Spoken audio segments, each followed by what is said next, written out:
ఆధునీకరణ వైపు, మగ్గాల ఆధునీకరణ వైపు, కాటన్ పరిశ్రమను కూడా ఆదుకోవాలి భవిష్యత్తులో అనే ఆలోచనలు చేస్తూ సిరిసిల్లను మరొక తిరుపూర్ చేయాలన్న ఆలోచనతో ఇక్కడికి వెళ్ళి మా ఇక్కడ పద్మశాలి సోదరుల ఆధ్వర్యంలో చైర్మన్ గారు, మా ఆనాటి కార్పొరేషన్ చైర్మన్ ప్రవీణ్ గారు, మున్సిపల్ చైర్మన్ జిందం కళా చక్రపాణి గారు, అదేవిధంగా ఇక్కడ వస్త్ర వ్యాపార పరిశ్రమకు సంబంధించిన పెద్దలను కూడా నేను స్వయంగా 2-3 బస్సుల్లో తమిళనాడుకు తిరుపూర్ కూడా పంపించిన, కోయంబత్తూరుకు పంపించిన.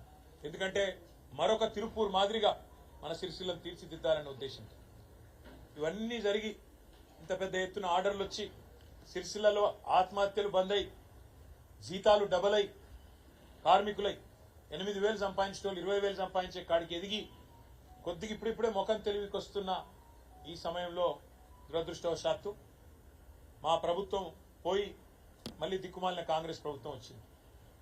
దిక్కుమాలిన కాంగ్రెస్ అని ఎందుకంటున్నా అంటే వాళ్ళు చేస్తున్న పనులు అట్లా ఉన్నాయి. బుర్ర లేదు, నా మీద కోపం, మా పార్టీ మీద కోపం, నన్ను ఇక్కడ నుంచి ప్రజలు 5 సార్లు ఎమ్మెల్యేగా గెలిపించారనే కోపం, ఇక్కడ ఉండే కాంగ్రెస్ అభ్యర్థులను తిరస్కరిస్తున్నారనే కోపం, దాంతో ఆ కక్ష ఇయ్యాల ప్రజల మీద, మా నేతన్నల మీద పగబట్టినట్టే తీర్చుకుంటా ఉన్నారు. మొత్తం బతుకమ్మ చీరల ఆర్డర్లు బంద్ చేసిండ్రు, డైలాగులు కొట్టిర్రు. కాకపోతే బతుకమ్మ చీరలు ఏదో కుంభకోణం అయింది, లంబకోణం అయింది, ఏమో అయిపోయింది, దాన్ని పరిశోధిస్తామన్నారు. పరిశోధించండి, శాసనసభ వేదికగా చెప్పిన, చేయండి, మీరు ఏ ఎంక్వైరీ కావాలనుకుంటే ఆ ఎంక్వైరీ చేయండి, మాకేం అభ్యంతరం ఏం చెప్పిన. ఏదో సూరత్కి వెళ్ళి తెస్తున్నారు అని ముఖ్యమంత్రి ఏదో సన్నాయి నొక్కులు నొక్కబోతే కూడా అసెంబ్లీలో చెప్పిన. నేను సూరత్కి వెళ్ళి మొదటి సంవత్సరం ఆర్డర్ లేట్ అయితే కొంత తెచ్చినాము, ఆ రోజున్న డైరెక్టరే ఈ రోజు మీ సెక్రటరీ, చెక్ చేసుకో అని చెప్పిన. కావాలంటే ఏం ఎంక్వైరీ చేసుకుంటావో చేసుకో అని కూడా చెప్పిన. ఇంట్లో కుంభకోణం లేదు, లంబకోణం లేదు, నువ్వు పిచ్చోను అని చెప్పిన. నిజంగానే పిచ్చోడు, ఎందుకంటే ఆయనకు తెలియదు అన్న విషయం కూడా తెలియదు. చెప్తే వినడు. అయ్యా, నేత కార్మికులు మళ్ళా చచ్చిపోతున్నారు, ఇప్పటికి రాష్ట్రంలో 22 మంది చచ్చిపోతున్నారని చెప్పి లిస్ట్ ఇచ్చిన అసెంబ్లీలో. ఇంతమంది చచ్చిపోయినరు, సాయం చేయి మనసు ఉంటాయని చెప్పిన. ఇంతవరకు స్పందన లేదు. రైతులు చచ్చిపోతున్నారు, వాళ్ళ లిస్ట్ ఇచ్చిన, స్పందన లేదు.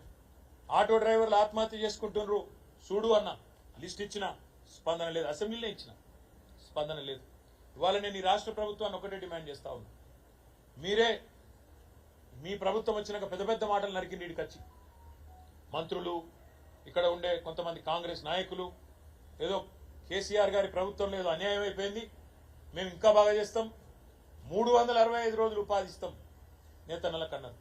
మరి అలా 10 నెలలు నిండతందుకు వచ్చింది, 11 నెలలు అడుగు పెడతాం ఇంకో 4-5 రోజులు అయితే.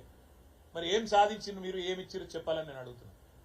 మా ప్రభుత్వం ఉన్నప్పుడు మొత్తం 9.5 ఏళ్లలో ఒక్క సిరిసిల్లకు 3,312 కోట్ల ఆర్డర్లు ఇచ్చింది. మరి మాకంటే ఎక్కువ చేస్తామన్నోళ్ళు, 365 రోజులు పని కల్పిస్తామన్నోళ్ళు, మీరు 6 నెలలే కల్పించారు, 7 నెలలే కల్పించారు అన్నోళ్ళు, మరి డబల్ ఇవ్వాలి కదా ఆర్డర్. మేము 3,300 ఇస్తే నువ్వు 6,600 ఇవ్వాలి కదా ఆర్డర్లు. ఇప్పటికి ఎన్ని ఇచ్చినావు? కానే వస్తుంది, 10 నెలలు పూర్తయింది, 11 నెలలు పడుతూనే ఉన్నది. మరి ఏం జరిగింది? మా సిరిసిల్ల నేతన్నలు కూడా ఆలోచించాలని నేను కోరుతా ఉన్నా. ఇలా వాళ్ళొకరు వీళ్ళొకరు వచ్చి నోటికి వచ్చినట్టు మాట్లాడుతూ ఉన్నారు.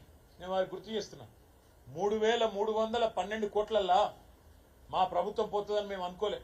అనుకుంటే నేనే పోయేటప్పుడే మొత్తం బాకీలు క్లియర్ చేసి పోతుంది. ఎంత బాకీ ఇచ్చిపెట్టినాం మేము? 3,312లా 200 చిల్లర కోట్లు మాత్రమే ఇచ్చేది ఉండే. అంటే ఎంత పర్సెంట్ అది? 1% కూడా కాదు. అందుకే నేను అంటున్నా, తెలిసి తెలియక కాంగ్రెస్ సన్నాసులు మాట్లాడే మాటలు, వాటికి మీరు ఆగం కాకుండ్రి, కన్ఫ్యూజ్ కాకుండ్రి.